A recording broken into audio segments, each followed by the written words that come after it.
अस्सलाम वालेकुम, मेरा नाम अली रज़ा महर एडवोकेट। पंजाब गवर्नमेंट ने गरीब आवाम के ऊपर एक और बड़ा बम गिरा दिया है।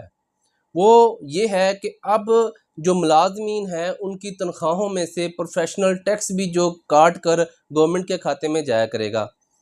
पंजाब फाइनेंस एक्ट 1973 में तरमीम करके ये प्रोफेशनल टैक्स जो है वो तमाम मुलाजमीन के ऊपर लागू कर दिया गया है। अब ये प्रोफेशनल टैक्स कौन लोग जमा करवाएंगे, इसे कैसे जमा करवाना है, ये तमाम तर तफसीलात इस वीडियो में। प्रोफेशनल टैक्स तमाम शुबा है ज़िंदगी से ताल्लुकात रखने वाले मुलाजमीन जो है वो अदा किया करेंगे। अगर गवर्नमेंट सर्वेंट है तो उनकी तनख्वाह में से डायरेक्ट ही काट लिया जाएगा।